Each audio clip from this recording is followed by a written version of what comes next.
नमस्कार साथियों, अस्सलाम वालेकुम। आप सभी लोगों का हमारे online YouTube channel UP Urdu GS academy पर बहुत बहुत स्वागत है। साथियों, आपके जीआईसी के सिलेबस में कल हमने पढ़ाया था गज़ल गो शायर, जो पहले थे मोहम्मद कुली कुतुब शाह, जो आपके जीआईसी के उर्दू सिलेबस में गज़ल गो शायरों में पहले स्थान पे दिया था मोहम्मद कुली कुतुब शाह। दूसरे स्थान पे था वली। तो आज मैं आपको पढ़ाऊंगा वली। तो चलते हैं वली के बारे में जानते हैं। देखिए, पहला पॉइंट है, बहुत ध्यान से पढ़िएगा, बहुत आराम से पढ़िएगा और आप लोग कॉपी और कलम लेके बैठा करें। तो पहला है, नाम वली था। नाम वली था, लक़ब था शमशुद्दीन। लक़ब था शमशुद्दीन। अगला पॉइंट है कि वली औरंगाबाद में 1668 ईस्वी में पैदा हुए। औरंगाबाद में 1668 ईस्वी में ये पैदा हुए थे।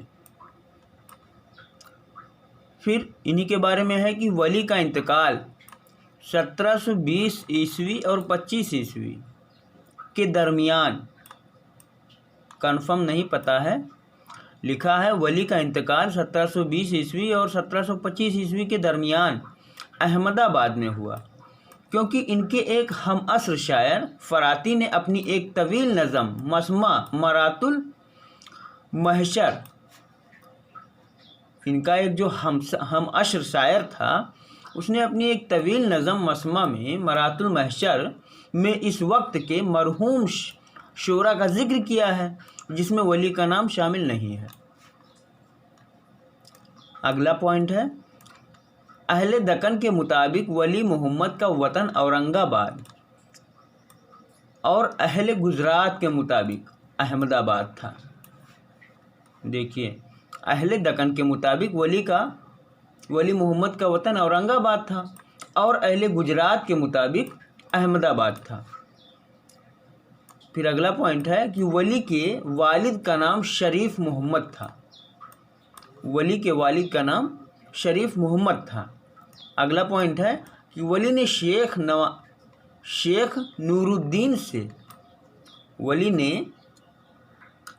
नूरुद्दीन से इक्तिसाब फैज़ किया था। अगला पॉइंट है, वली ने 1112 हिजरी मुताबिक 1700 ईस्वी में, कब वली ने 1112 हिजरी मुताबिक 1700 ईस्वी में अपने अजीज़ तरीन दोस्त सैयद अबुल माली के हमराह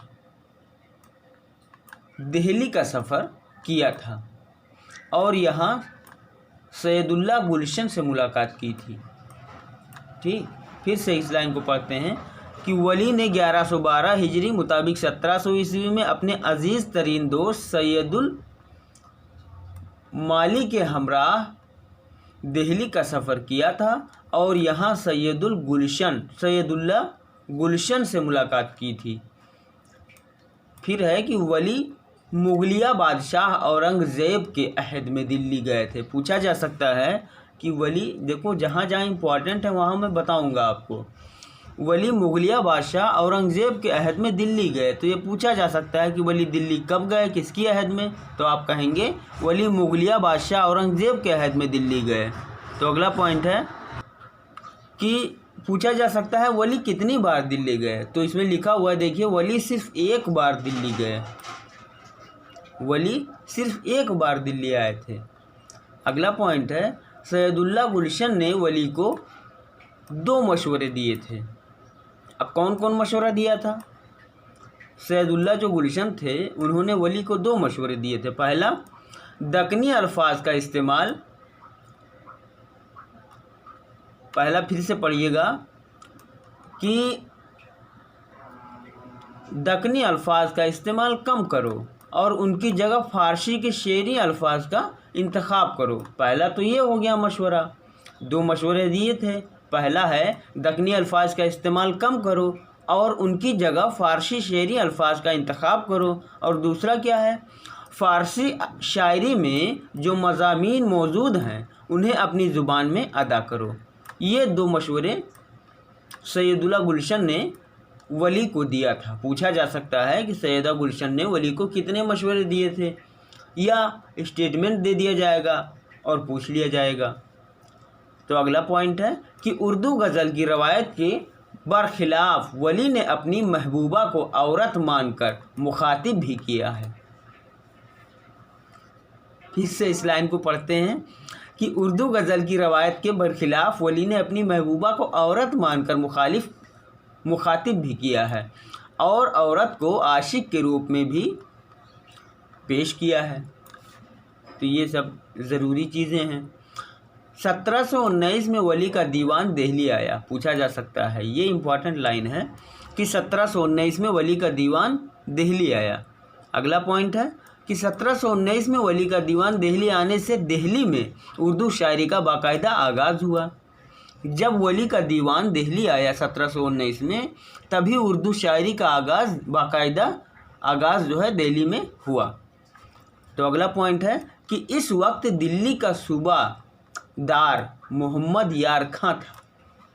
इस वक्त यानी 1719 में जब वली का दीवान दिल्ली आया था, उस समय यानी उस वक्त दिल्ली का दीवान कौन था, दिल्ली का सूबादार कौन था, मोहम्मद यार खां था। फिर अगला पॉइंट है कि वली ने अपने दीवान में अपने हिंदू दोस्तों, देखते रहिए, देखिए और समझिए कि वली ने अपने दीवान में अपने हिंदू दोस्तों अमृतलाल, गोविंदलाल, खेमदास और विनोद का जिक्र किया है। ठीक है, किसका अमृतलाल का पूछा जा सकता है कि वली ने अपने दीवान में अपने किन दोस्तों का जिक्र किया है। तो अमृतलाल, गोविंदलाल, खेमदास और विनोद का जिक्र किया है। तो इन सब चीज़ों को ध्यान में रखिएगा। अब पढ़ते हैं अगले पेज पे, और वहीं पर अगले पेज पे साथियों कि वली के मुस्लिम दोस्त जिनका जिक्र कर उनके दीवान में मिलता है। पहले तो वली ने अपने हिंदू दोस्तों का जिक्र किया, फिर वली के जो मुस्लिम दोस्त थे जिनका जिक्र उनके दीवान में मिलता है। कौन कौन थे? सैयद अबुल माली, शमशुद्दीन, सिराज कामिल एक ही हैं, व अकमल, मोहम्मद मुराद और मोहम्मद यार खां। तो ये वली के मुस्लिम दोस्त थे। अभी जो पहले पेज पे हमने पढ़ा था वो वली के हिंदू दोस्त थे। तो पूछा जा सकता है, तो आगे चलते हैं कि वली ने अपने कलाम में एक हम असर फ़कीरुल्लाह आज़ाद जो थे ये वली के हम असर थे। पूछा जा सकता है कि मुंदरजा जेल में वली का हम असर कौन था, और 4 विकल्प दे दिया जाएगा। तो आप देख लीजिए, फ़कीरुल्लाह आज़ाद जो थे वो वली के हम असर थे। तो आगे बढ़ते हैं साथियों कि वली का हम असर शायर फ़िराक़ी था। हम असर शायर फ़िराक़ी था। हम असर शायर के बारे में भी पूछा जा सकता है, जिससे वली की अदबी चश्मक थी उससे। ठीक है, तो अगले पॉइंट पे चलते हैं कि वली का मुकाबला चासर से किया जाता है और वली को उर्दू का चासर कहा जाता है। उर्दू का चासर किसे कहा जाता है, पूछा जा सकता है वली को। तो अगला पॉइंट है, देखिए एक एक पॉइंट में भी आपको सवाल मिल जाएंगे, इसलिए मैं आपसे शुरू से कहता हूं साथियों कि बहुत ध्यान से पढ़िए और पढ़ते समय आप कॉपी और कलम लिए रहिए। तो अगला पॉइंट है, सबसे पहला बाकायदा दीवान वली के दीवान को माना जाता है। ये लाइन देखिए कितना इम्पोर्टेंट है कि सबसे पहला बाकायदा दीवान किसे माना जाता है, वली को माना जाता है। ठीक है, अब यहीं से वली के कारनामे शुरू होते हैं। वली के कारनामे देखिए, वली के दीवान का कलमी नुस्खा, वली के दीवान का कलमी नुस्खा पेरिस में है। ये भी प्रश्न पूछा जा सकता है, हर लाइन में प्रश्न है, मैं बताता रहता हूँ। देखिए, वली के दीवान का कलमी नुस्खा पेरिस में है। पूछा जा सकता है कलमी नुस्खा कहाँ है वली के दीवान का, तो आप कहेंगे पेरिस में है। अगला पॉइंट है कि वली का दीवान पहली मर्तबा लंदन से शाया हुआ। देखिए वली का दीवान पहली मर्तबा कहाँ से शाया हुआ, लंदन से शाया हुआ। तो वहीं अगला पॉइंट है कि वली के दीवान में 2 मुख्तसर मसनवियाँ हैं। वली के दीवान में कितने मुख्तसर मसनवियाँ हैं, 2 मुख्तसर मसनवियाँ हैं। तो अगला पॉइंट है पहली मसनवी कौन सी है, बगैर उन्वान की है। इसके अशार की तादाद 31 है। जो पहली मसनवी है वो बगैर उन्वान की है और कितने अशार में है, 31 आशार में। देखिए ये 31, इसके अशार की तादाद कितनी है, 31 है। फिर आगे बढ़ते हैं कि लिखा हुआ है कि इलाही दिल और दे इश्क का दाग, इलाही दिल और दे इश्क का दाग, यकी के नैन मिली सट खुल्म दाग, खुल्म जाग। तो ये 2 लाइन लिखा हुआ। ये 2 लाइन मतलब जितनी भी लाइनें लिखी रहें अशार के रूप में उनको देखिएगा, क्योंकि ये प्रश्न में पूछ लिया जाता है कि ये किसका है, तो आपको दिक्कत हो जाती है वहाँ। एक बार भी इसको पढ़िए। इलाही दिल और दे इश्क का दाग, यकी के नैन मिली सट खुल्म जाग। तो अगला पॉइंट है कि दूसरी मसनवी जिसका उन्वान दर तारीफ शहर सूरत है, दर तारीफ शहर सूरत है। जो दूसरी मसनवी है उसका तो उन्वान है, लेकिन जो पहली मसनवी थी वो बिना उन्वान की थी, तो ये दूसरी मसनवी है।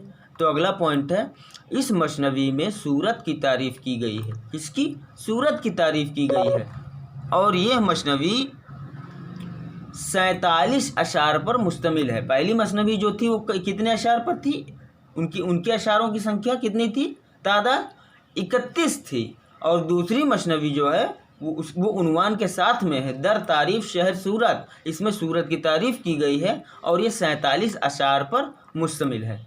तो अगला पॉइंट है कि वली ने सूरत को बाबुल मलिका कहा है, बाबुल मलिका कहा है किसको, सूरत को। तो अगला पॉइंट है कि वली ने अपनी मसनवियों में गुजरात और शहर सूरत का जिक्र किया है। गुजरात और शहर सूरत का, गुजरात एक राज्य है और इस राज्य में एक शहर है सूरत। बहुत सारे लोग तो गए भी होंगे, मैं भी गया हूँ। तो इसमें पॉइंट में है कि वली ने अपनी मसनवियों में गुजरात और शहर सूरत का जिक्र किया है। पूछा जा सकता है कि किसने अपने मसनवियों में शहर सूरत का जिक्र किया, तो आप कहेंगे वली ने किया। तो अगला पॉइंट है कि वली ने एक मसनवी, तो वली ने अपनी मसनवियों में गुजरात और शहर सूरत का जिक्र किया है। एक बार फिर से देख लेते हैं कि वली ने एक और मसनवी वली ने लिखी है शाह वजीउद्दीन, शाह वजीउद्दीन के बारे में लिखी है। पूछा भी जा सकता है कि शाह वजीउद्दीन के बारे में किसने मसनवी लिखी, तो आप क्या कहेंगे, वली ने लिखी। वली ने एक और मसनवी शाह वजीउद्दीन के बारे में लिखी है जिसका ताल्लुक गुजरात से है, वो भी जो है गुजरात के ही ताल्लुक से हैं। तो अगला पॉइंट है कि वली ने अपने कलाम में फारसी शोरा में अरफी, अनवरी और खाकानी का जिक्र किया है। देख लीजिए, अरफी का भी जिक्र किया है वली ने अपने फारसी शोरा में, और अनवरी का भी जिक्र किया है और खाकानी का जिक्र किया है। इन 3 लोगों का जिक्र वली ने अपने फारसी शोरा में किया है, तो ध्यान में रखिएगा।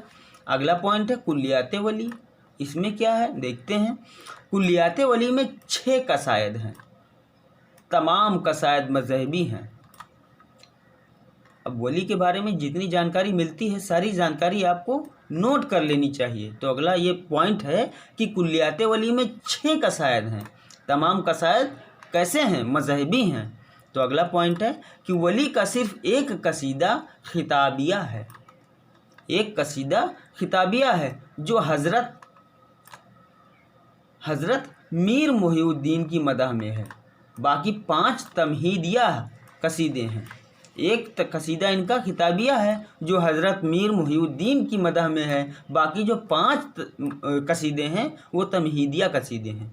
ठीक है, वली के कुल्लियात वली में कुल 6 कसीदे हैं, जिसमें एक कसीदा खिताबिया है और 5 कसीदे तमहीदिया हैं। लेकिन जो जो कसीदा किताबिया है वो किसकी मदह में है? हज़रत मीर मुहिउद्दीन की मदह में है।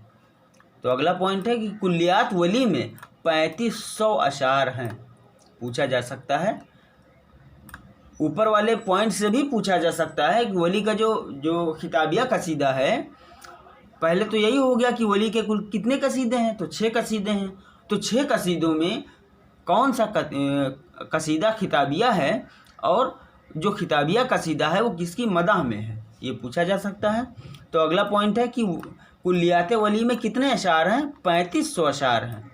तो इन चीज़ों को ध्यान में रखिएगा। अब चलते हैं अगले पेज पे। तो अगले पेज पे देखिए कितना अहम लाइन लिखा हुआ है कि कुल्लियात वली में 404 गज़लें हैं। अशार की बात करेंगे अगर तो कुल्लियात वली में 3500 अशार थे, अभी हमने पिछले पेज पे पढ़ा। और यहाँ पे कि कुल्लियात वली में कितनी गज़लें हैं, तो कुल्लियात वली में 404 गज़लें हैं, ध्यान में रखिएगा।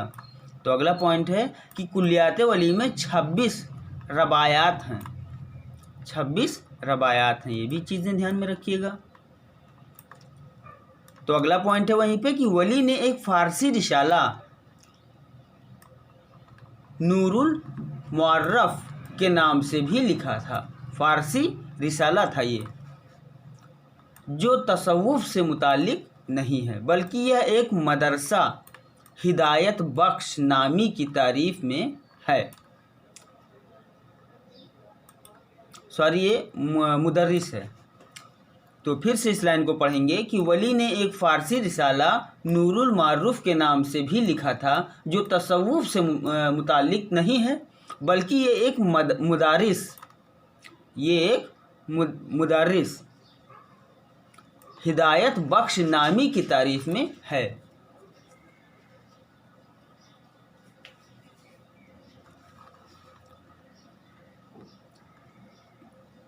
अगला पॉइंट है कि कुल्लियात वली को पहली दफ़ा 1833 ईस्वी में फ्रांसीसी मुश्तरिक गारसा दतासी, देखिए गारसा दतासी,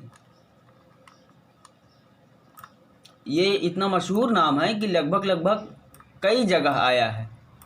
तो फिर से इस लाइन को पढ़ेंगे कि कुल्लियात वली को पहली दफ़ा 1833 में फ्रांसीसी मुश्तरिक गारसा दतासी ने फ्रांसीसी ज़ुबान के मुकदमा के साथ शाया किया। किसने शाया किया? गारसा दतासी ने फ्रांसीसी ज़ुबान के मुकदमा के साथ शाया किया, जिस मुकदमा का तर्जुमा यूसुफ हुसैन खां ने किया था। तो इन चीज़ों को ध्यान में रखिएगा। ऊपर ये जो लाइन लिखी है कि वली ने एक फ़ारसी रिसाला नूरुल मुअर्रफ के नाम से भी लिखा था, जो तसव्वुफ़ से मुताल्लिक नहीं थी, बल्कि ये एक मदरसा हिदायत बख्श नामी की तारीफ़ में है। ये लाइन भी बहुत ही अहम है, इसलिए मैंने इसको दोबारा पढ़ा है। कुल्लियात वली को पहली दफ़ा 1833 में फ्रांसीसी मुश्तरिक गारसा दतासी ने फ्रांसीसी ज़ुबान के मुकदमा के साथ शाया किया था, जिस मुकदमा का तर्जुमा यूसुफ हुसैन खां ने किया था। यूसुफ हुसैन खां का नाम आप ज़रूर याद रखिएगा। तो अगला पॉइंट है वहीं पे कि 1927 ईस्वी में अहसन मार हरवी ने भी कुल्लियात वली अंजुमन तरक्की उर्दू के ज़ेर एहतमाम शाया किया। किसने? अहसन मार हरवी ने। इन सब नामों को आप ध्यान में रखिएगा। इन्होंने भी कुल्लियात वली अंजुमन तरक्की उर्दू के ज़ेर एहतमाम शाया किया। तो अगला पॉइंट है कि 1989 में कुल्लियात वली को नूरुल हसन हाशमी ने मुरत्तब करके बशीत मुकदमा माँ फरहंग के शाया किया। तो वहीं पर अगला पॉइंट है कि कुल्लियात वली मुरत्तबा नूरुल हसन हाशमी का पेशे लफ्ज़ महमूद इलाही ने तहरीर किया है। महमूद इलाही ने ये पेशे लफ्ज़ महमूद इलाही ने तहरीर किया है। तो ये सब पॉइंट जो भी हैं, जितने भी पॉइंट हैं, सारे पॉइंट मेरे हिसाब से तो बहुत ही अहम है और इम्पॉर्टेंट हैं। अब है अगला, इसी के साथ में अगला पॉइंट देखिए कि वली के मुंतखब अशार। अब ये जो अशार लिखे हैं ये वली के हैं। इन अशार को पढ़ना बहुत ही ज़रूरी है, इसलिए कि इन्हीं में से 2 अशार दे देता है और पूछता है ये किसका है। तो पढ़ते हैं। तो इनके जो वली के मुंतखब अशार हैं देखिए, पढ़ते हैं कि आया है हर तरफ आलम में हुस्न बेहजाज इसका।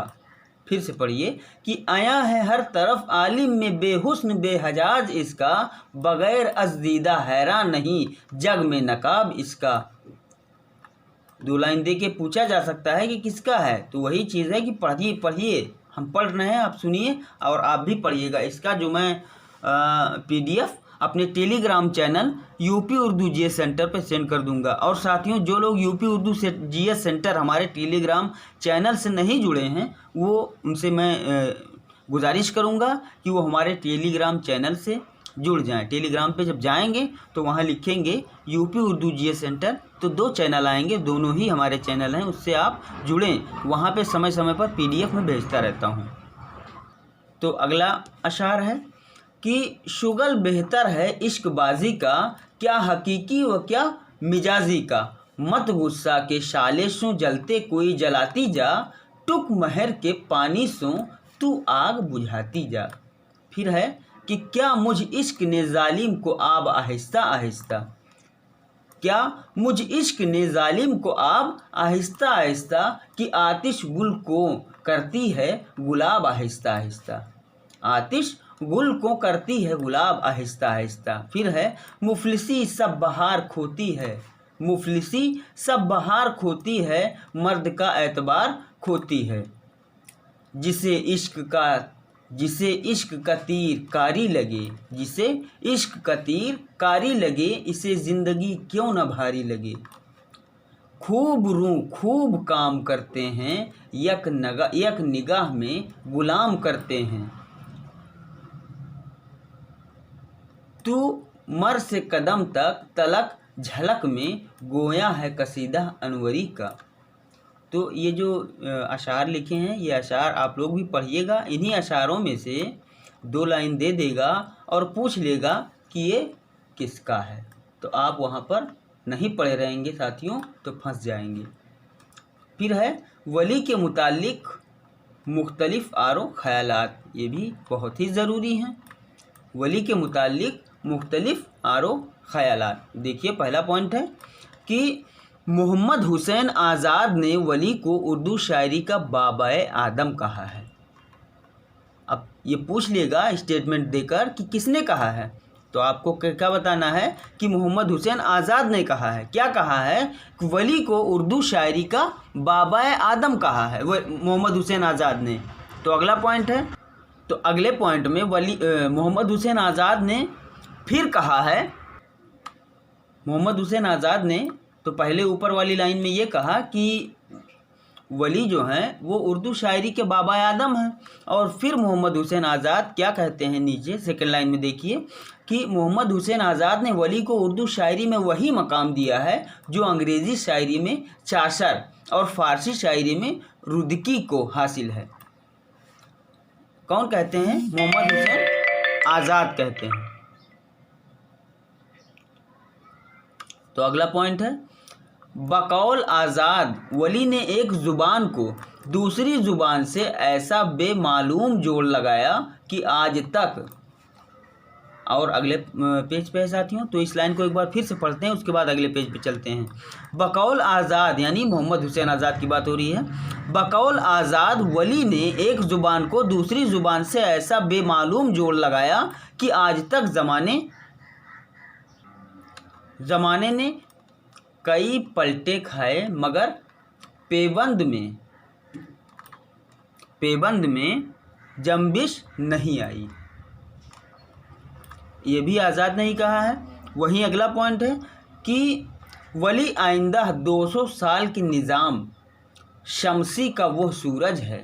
देखिए कितना अहम लाइन ये लिखा है कि वली आइंदा 200 साल के निज़ाम शमसी का वो सूरज है जिसके दायरा कश में उर्दू शायरी के मुख्तलिफ सयारे गर्दिश करते हैं। ये किसने कहा? जमील जालबी ने कहा। बहुत ही अच्छी लाइन कही है कि वली आइंदा 200 साल के निज़ामी शमसी का वो सूरज है जिसके दायरा कश में उर्दू शायरी के मुख्तलिफ सैयारे गर्दिश में हैं। ठीक है, तो ये जो लाइनें हैं, जो मुख्तलिफ आरो ख्यालात हैं वली के बारे में, इन सब चीज़ों को आप देखिएगा। मैं इसकी PDF टेलीग्राम चैनल पे भेज दूंगा। तो अगला पॉइंट है कि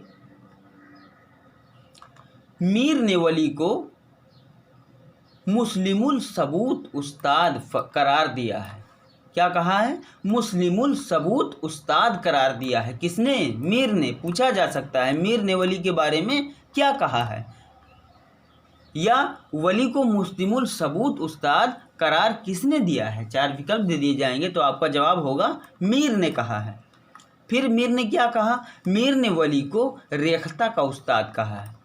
इसका उस्ताद? रेख्ता का उस्ताद वली को कहा गया है। किसके ज़रिए कहा गया है? मीर के ज़रिए। फिर है निकातुल शोरा में मीर ने वली के, फिर मीर ने निकातुल शोरा में कहा है, देखिए क्या कहा है कि निकातुल शोरा में मीर ने वली के मुतालिक लिखा है कि वो शैतान से ज़्यादा मशहूर हैं। शैतान से ज़्यादा मशहूर हैं। मीर ने वली के मुतालिक लिखा है, क्या लिखा है? माशूक जो अपना था बाशिंदा दक्कन का था। बहुत ही खूबसूरत लाइन है ये कि माशूक जो अपना था बाशिंदा दक्कन का था। फिर अगला पॉइंट है कि वली के कलाम को शुमाली और जनूबी हिंद के दरमियान लिसानी व अदबी पुल करार दिया जाता है। सोचिए, वली के कलाम को शुमाली और जनूबी हिंद के दरमियान लिसानी व अदबी पुल करार दिया जाता है। तो अगला पॉइंट है कि वली औरंगाबादी अपनी रहलत के बाद भी चलते फिरते रहे और अहमदाबाद में मज़ार की सूरत में एक जगह से दूसरी जगह मुंतकिल होते रहे। देखिए, इस लाइन को फिर पढ़ने लायक है। इस लाइन में मुझे दम लगता है। आप लोगों को लगता है कि नहीं? ठीक है, इस लाइन में मुझे दम लगता है। देखिए, वली औरंगाबादी अपनी रहलत के बाद भी चलते फिरते रहे और अहमदाबाद में मज़ार की सूरत में एक जगह से दूसरी जगह मुंतकिल होते रहे। पूछा भी जा सकता है। अब इसमें प्रश्न ऐसे बन सकता है कि अपनी रहलत के बाद भी कौन ऐसे शख्स थे जो चलते फिरते रहे? तो आपको क्या बताना है? वली औरंगाबादी। ठीक है, और मज़ार की सूरत में जो है अहमदाबाद में एक जगह से दूसरी जगह मुंतकिल होते रहे।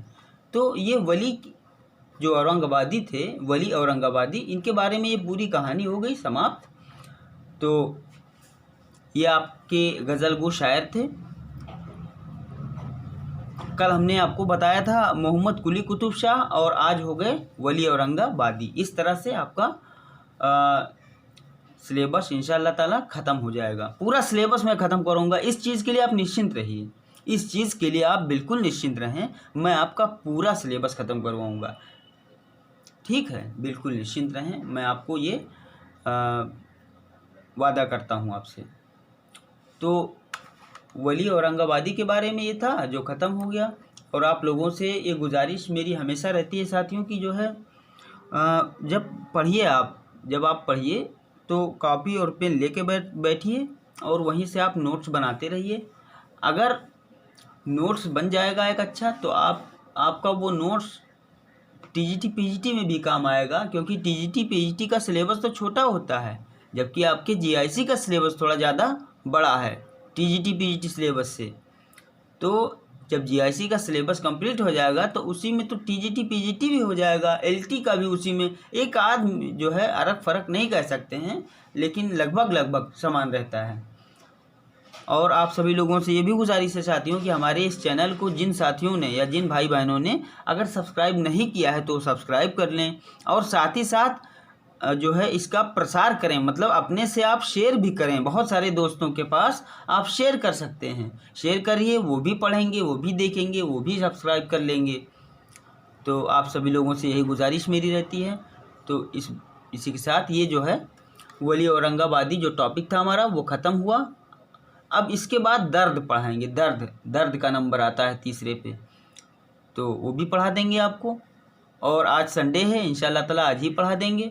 और आज को संडे है, आज तो जो है आपका टेस्ट सीरीज भी करवाना है। भूगोल का और इतिहास का मैं टेस्ट सीरीज आज करवाऊँगा। भूगोल का और इतिहास का जो उर्दू वाले बच्चे हैं जितने भी हैं वो सब देखेंगे, भूगोल का भी देखेंगे और इतिहास का भी देखेंगे। और साथ ही साथ जो कोई एग्ज़ाम देने जा रहे हैं, वनडे एग्ज़ाम हो या प्राइमरी टेट की सुपर टेट की तैयारी कर रहे हैं या जूनियर सुपर टेट की तैयारी कर रहे हैं, तो वो सभी देखेंगे कि ये जो भूगोल हो चाहे इतिहास हो, कभी भी इतिहास नहीं चेंज होता, कभी भी भूगोल नहीं चेंज होता। वही सारी चीज़ें हर एग्ज़ाम में पूछी जाती हैं। इसीलिए मैं एक एक पॉइंट लेके पढ़ा रहा हूँ कि आप किसी भी एग्ज़ाम की तैयारी कर रहे हों, आपका छूटने ना पाए। तो आज के क्लास के लिए बस इतना ही। बहुत बहुत धन्यवाद साथियों, बहुत बहुत शुक्रिया।